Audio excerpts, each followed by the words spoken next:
Hello, everyone, and welcome again to the Unfound podcast channel on YouTube. I am Unfound's host, Ed Denzel. Before I get started, I want to remind you to subscribe to this channel. Please like this video.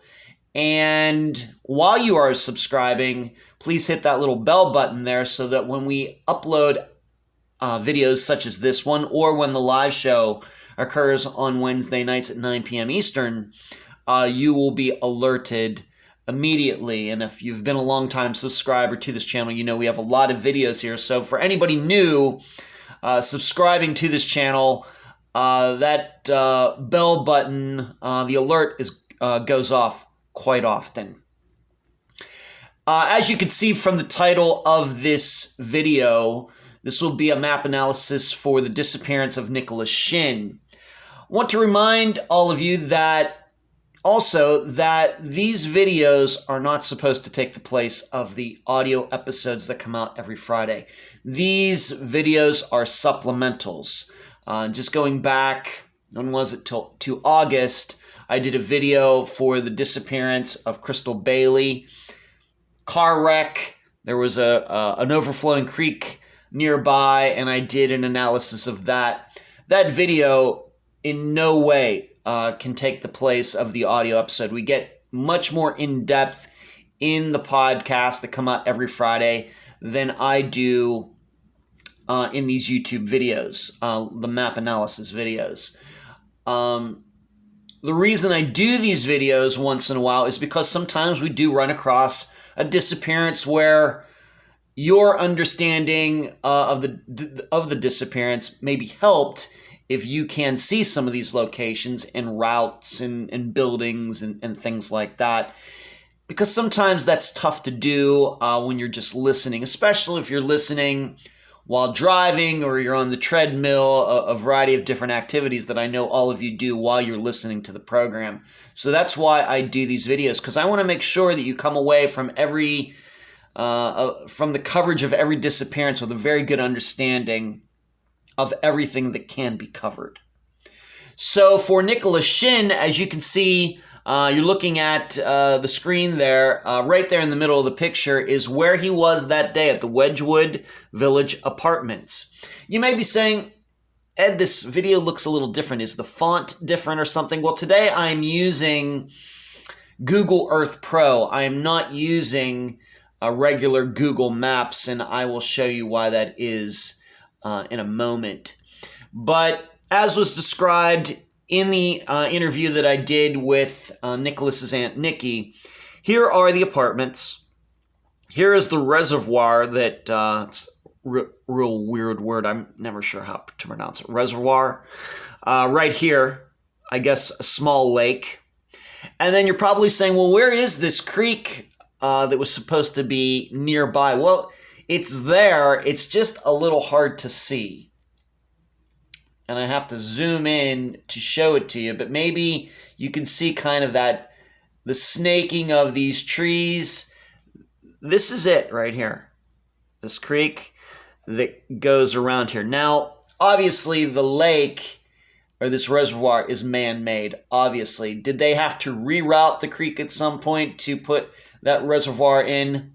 Probably, but I don't think that is in any way relevant to this disappearance, because this map that I'm showing you right here is from December of 2003, so almost 18 years ago, of course the same year that Nicholas went missing. In fact, this picture from this satellite was taken about 6 months after he went missing.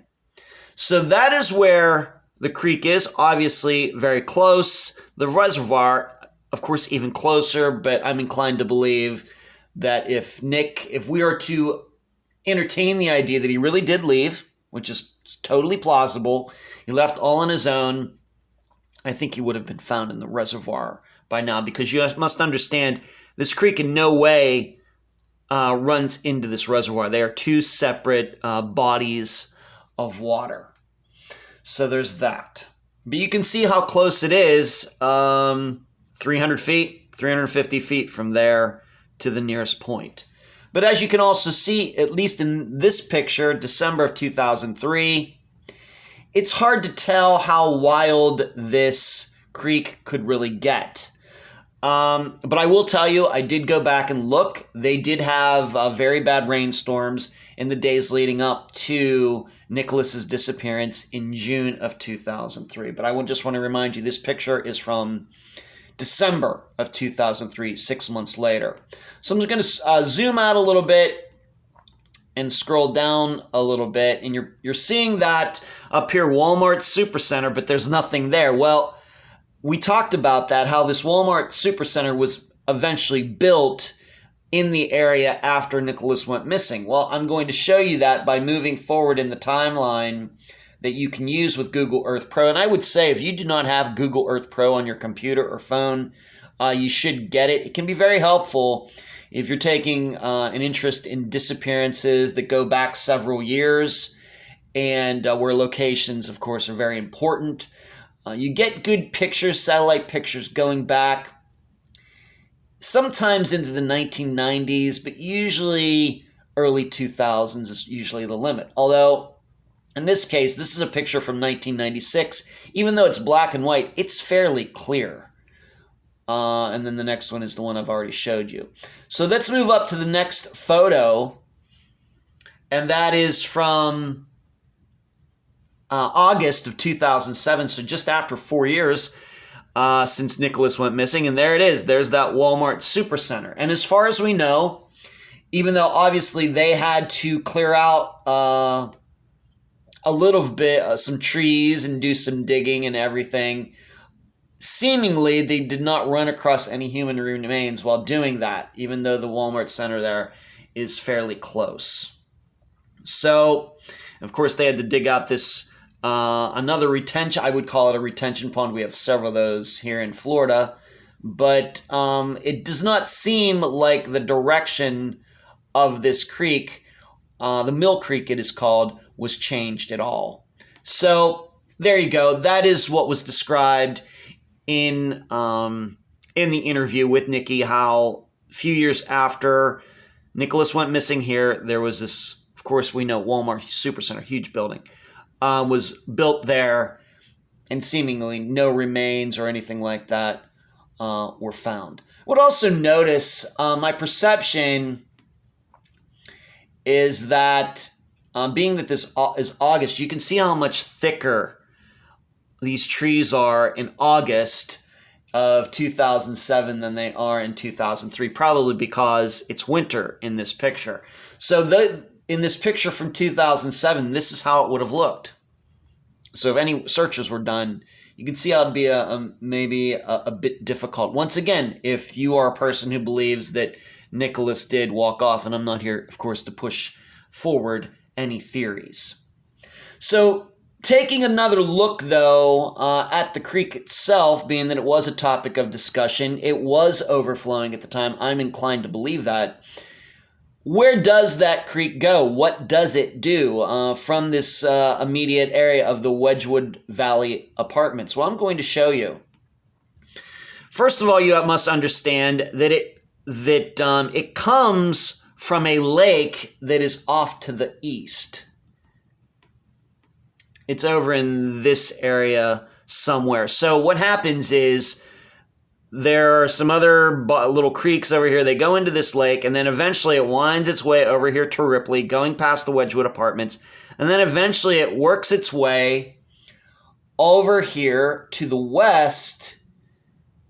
And here we have the Ohio River. This is the Ohio River. I know it very well, having grown up in the Pittsburgh area. The Ohio River is made from the Allegheny and the Monongahela, which come together in Pittsburgh, Pennsylvania. And the river flows this direction. It is flowing in a southerly direction and eventually goes to the Mississippi. So going back over here to where we started with the Wedgwood apartments here in Ripley, believe it or not, this creek eventually winds its way, never gets very big, but it goes into the river right here, and then it drains the Ohio River. Eventually and this is why I'm bringing this up, there is a river, and here we have Charleston right there in the middle of the picture.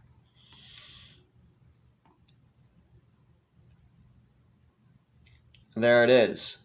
Now you should know, as you can tell, the distance from Charleston, and I'll really zoom this out for you now that you can see where Charleston is and everything. You can see that they're not close. Here is Ripley up here. Here's Charleston down here. Reason I'm bringing that up is because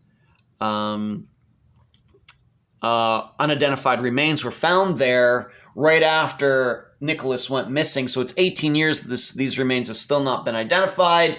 Nikki and I did discuss the idea that could they be Nicholas's? Given the distance, you would think not. In addition, what is unclear to me is that even though there is a, if you will look right in here, there is a river right there, but that is not the Ohio. The Ohio continues to go over this direction to the west. This is an offshoot that comes down here, and I'm not even sure what it's called. We're going to take a look here for a moment, but I have to admit, I'm not even sure which way this river flows. I think it flows south to north, meaning the water comes this way, because I know that the Ohio goes this way. It's flowing this way. So it very well may be that it goes this way, but what I'm looking at here, though, if you go over and take a look at where these two rivers come together, the Ohio and this other river, you can see how this kind of turns this way. It would almost lead me to be, and you can even see the change in the watercolor, that this is flowing into the Ohio. The Ohio flow isn't flowing into this river. So I think either way, it does stretch my imagination a bit to think that if Nicholas, whether on purpose or by accident, ended up in that overflowing river way back over here in Ripley at the Wedgewood Apartments, you can see them now, we'll go back to where we started, to believe that just by going in this creek that it went all the way over there to the Ohio and he ended up on the shores of Charleston. It's a little hard to believe. Now, maybe it's Nicholas and he got there some other way. Certainly possible. But by water, it does stretch my imagination a bit. So I want to take you once again back just to review this. This is how it looked in 2003. Of course, the Walmart Supercenter isn't there. Then the Supercenter came in a few years later. And then actually, the most recent photo I could get, this is what the area now looks like in March of 2020. Not a lot of changes other than that Walmart Supercenter in that area. So that's why I do these videos, so you can see all these locations and analyze this for yourself. But those are all the major locations, along with the couple of bodies of water that were described in the interview that I did with Nicholas's aunt, Nikki Salser. And I thank you for watching.